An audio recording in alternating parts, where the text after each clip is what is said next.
बिस्मिल्लाहिर्रहमानिर्रहीम। आज हम डिस्कस करेंगे डिफरेंशियल ज्योमेट्री का इम्पोर्टेंट टॉपिक नॉर्मल कर्वेचर। सबसे पहले हम ये डिफ़ाइन करते हैं कि कर्वेचर क्या होते हैं। कर्वेचर के बाद हम डिफ़ाइन करेंगे कि नॉर्मल कर्वेचर क्या होते हैं। हम ये जानते हैं कि हमारे पास तीन तरह के फंडामेंटल यूनिट वेक्टर्स होते हैं जिसको हम कहते हैं टी, एन और बी। ये हमारे पास ऐसे तीन यूनिट वेक्टर्स होते हैं जो एक दूसरे के म्यूचुअली परपेंडिकुलर होते हैं। मीन्स अगर हम ये ले लें, ये हमारे पास एक यूनिट वेक्टर टेंजेंट है, यहाँ पे एक परपेंडिकुलर ले लें, इसको हम कहते हैं ये हमारे पास नॉर्मल, प्रिंसिपल नॉर्मल, इसको हम कहते हैं एन। ये दोनों आपस में परपेंडिकुलर होते हैं।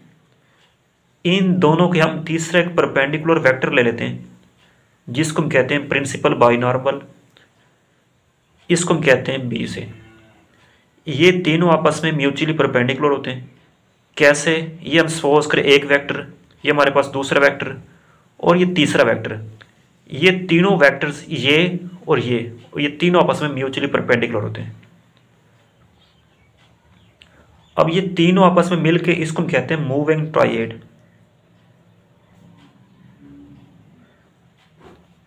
इन तीन फंडामेंटल यूनिट वेक्टर्स को हम कहते हैं ये हमारे पास मूविंग ट्राइएड होते हैं। अब इसके बाद हम डिफाइन करते हैं कर्वेचर। कर्वेचर हमारे पास बेसिकली एक बेंडिंग रेट होता है, इसको हम पहले डिस्कस कर चुके हैं कि अगर हमारे पास एक ये कर्व गिवन है तो इसका बेंडिंग रेट ज़ीरो होगा, तो इसका कर्वेचर भी क्या होगा? ज़ीरो होगा।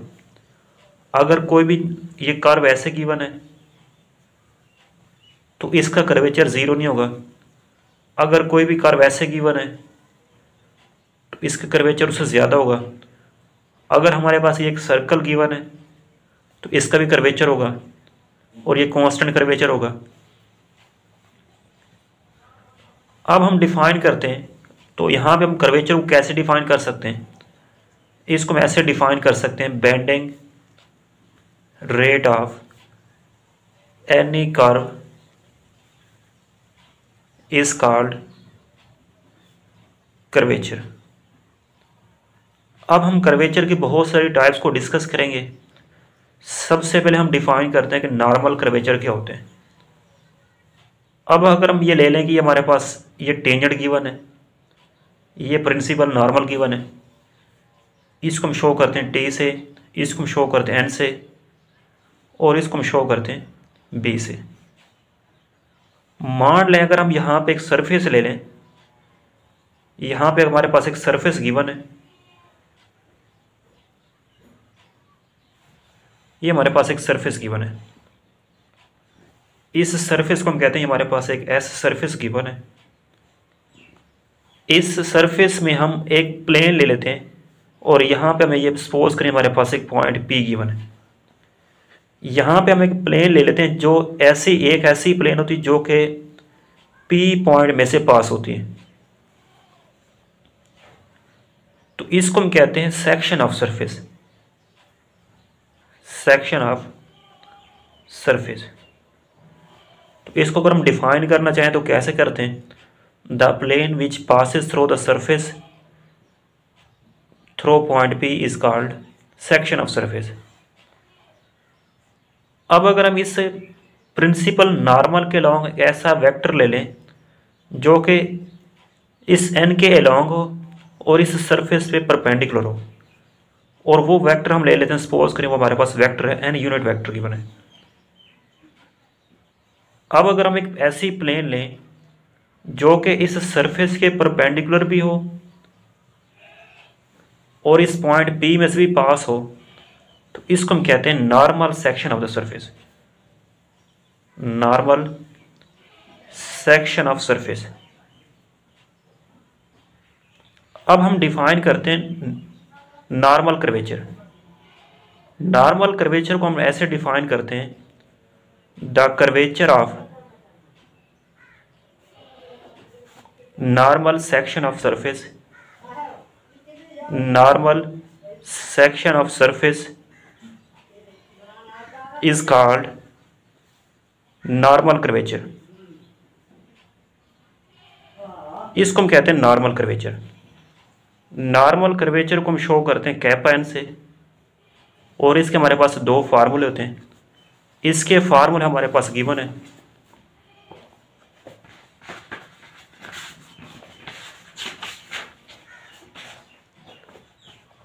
इसका एक फार्मूला हमारे पास गिवन होता है एल यू प्राइम का square plus 2m U prime V prime plus N V prime का स्केयर, और इसका हम दूसरा फार्मूला भी यूज़ करेंगे। दूसरा फार्मूला हमारे पास गिवन होता है kappa N is equal to L d u square plus 2m d u d v plus N d v square over E d u का square plus 2f d u d v plus G d v का square.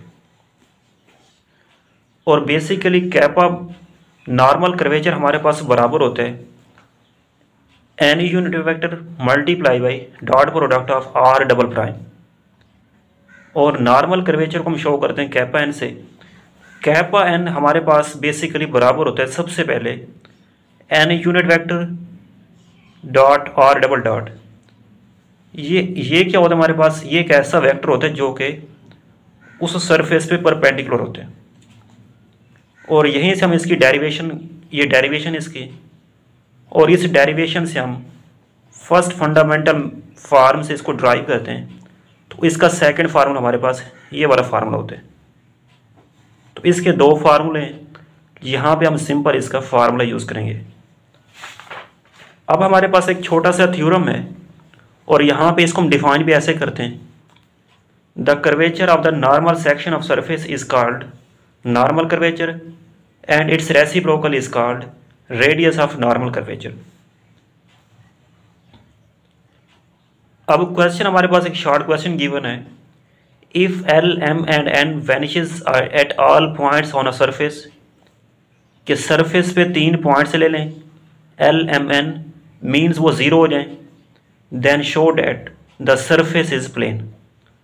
तो फिर हमने prove करना है कि surface क्या होगी, प्लेन होगी। अब हम जानते हैं कि नॉर्मल कर्वेचर बराबर होता है L U square plus 2m U prime V prime plus N V prime का स्केयर। अब अगर हम यहाँ पे इसको ज़ीरो पुट कर लें, if L M N is equal to zero, यहाँ पे वो खुद दे रहा है कि ये आपस में क्या हो जाते हैं, वैनिश मीन ज़ीरो हो जाते हैं। अगर हम इसको यहाँ पे ज़ीरो पुट करें तो यहाँ से kappa N is equal to zero at all points of the surface. It means that अगर किसी भी चीज़ का कर्वेचर ज़ीरो आ जाए तो फिर वो क्या होती है, वो सरफेस एक प्लेन होती है। तो यहाँ से हमने प्रूव कर लिया कि वो जो सरफेस होगी वो क्या होगी, प्लेन होगी। अगर उसका कर्वेचर ज़ीरो ना आए, कैपा एन ज़ीरो के बराबर ना हो, तो फिर वो सरफेस प्लेन सरफेस नहीं होगी, फिर वो कोई और सफ़ेयर भी हो सकता है। अगर उसका नॉर्मल कर्वेचर कांस्टेंट आ जाए तो वो फिर क्या होगी, वो फिर सफ़ेयर होगा। सर्कल भी हो सकते हैं, कुछ और भी हो सकते हैं। अब इसके बाद हमारे पास क्वेश्चन गिवन है, a real surface for which the equation E over L is equal to F over M is equal to G over N holds. अगर हमारे पास ऐसी इक्वेशन आ जाए कि जिसमें ये कंडीशन होल्ड कर जाए, देन इधर स्फेरिकल सफ़ेयर आर प्लेन, तो फिर वो जो हमारे पास सरफेस होगी वो या तो सफ़ेयर होगी या फिर प्लेन होगी। अब कंडीशन हमारे पास गिवन है, ये तीनों आपस में इक्वल हैं। अगर ये इक्वल है तो इसको हम किसी कांस्टेंट के बराबर लेट कर लेते हैं।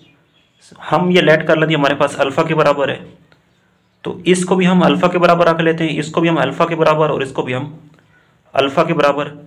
तो यहाँ से E is equal to alpha L, F is equal to alpha M और G is equal to alpha N के बराबर। अब हमने ये पढ़ा था कि नॉर्मल कर्वेचर के दो फार्मूले होते हैं। पहला फार्मूला इसका हमारे पास बराबर होता है, ये हमारे पास इसका फर्स्ट फार्मूला और ये हमारे पास इसका सेकंड फार्मूला। इस फार्मूले में हम E, F और G की वैल्यू हम पुट करेंगे। यहाँ से पुट करने के बाद E is equal to alpha L, F is equal to alpha M और G is equal to alpha N, यहाँ पे हम इसकी वैल्यू पुट कर लेंगे। जब इसकी वैल्यू पुट करेंगे तो यहाँ से हम नीचे से अल्फ़ा ले लेते हैं कॉमन, कॉमन लेने के बाद ये दोनों आपस में सेम आते हैं, ये दोनों आपस में कैंसिल, तो ऊपर बचेगा 1, नीचे अल्फा, तो यहां से kappa N is equal to 1/अल्फा।